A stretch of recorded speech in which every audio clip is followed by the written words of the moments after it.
acca ba léegi ndeysaan ñu jëm ci premier combat spécial bi ndeysaan cey Jackson war a jàkkaarloo ki nga xamante ne mooy Petit Lo di leen wax ni Jackson ndaanaan la ba nga xamante ne ku ko xamul mënoo bëre ak moom ndeysaan Jackson a daan la jor rek doy na Jackson a bëre ki nga xamante ne mooy gone kër mbir mi muy Tony Junior le champion d'Afrique ndeysaan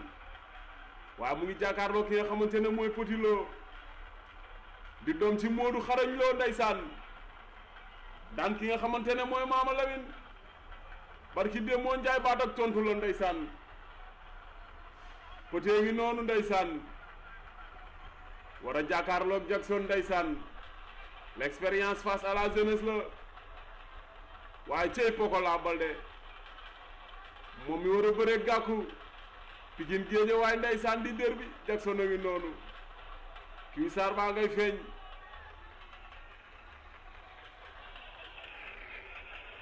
ñoom ñaar ña nga ca diggi géew bi bekaay cey yàlla Petit Lo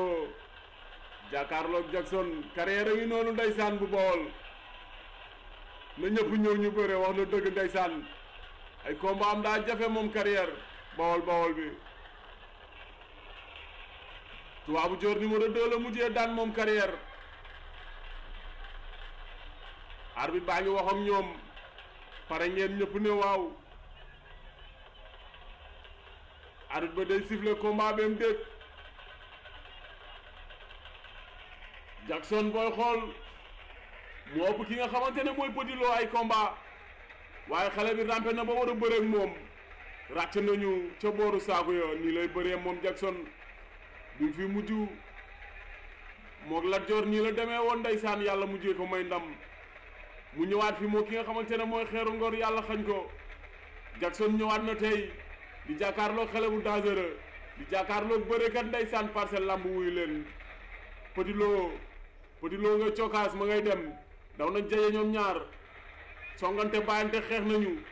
Petit Lo génnee na ko saaku yi Jackson duggaat na génn na saaku yi xeex nañ arbitre bi sifflé na génn nañu saaku yi ndeysaan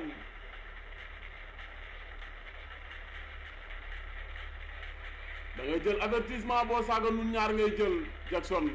arbitre dafa sifflé nga dóor la wax waaw xalaatoon naa loolu am nga ñaari avertissement sama xel dem ci bi nga fi mujj nii la demee woon da ngaa jëloon ñaari avertissement te mënoon naa doon benn Petit Lo demaat na Petit ngay dem du ko xaar day dem ndeysaan Petit du ko xaar day dem loolu lu ma wér la ndeysaan dem nañ daje nañu Petit Lo remplacé na ko laay laa xëy la plaqué na ko Jackson dafa daw songu Petit Lo remplacé ko ñoom ñaar ñu daje ca cong ba toojal na leen supporteru Parcelles yo jóg nañu ndeysaan Parcelles neex na Ñang Baalo am na ndam Petit Lo am na ndam Petit ngay daw nee na leen couronne ba nee na leen tey du dara dimanche bi di ñëw moo si des fii ñëw ko moom couronne bi borom couronne baa yi ñëw laa ilaaha illallah tey Petit waaw cey le 5 Petit Lo daan na Jackson jël bu amul benn werante Petit Lo noonu la fa demee woon ndeysaan dañoo daw songante daje ñoom ñaar Petit Lo remplacé ko të kii arrêtera Petit Lo supporter yi jóg nañu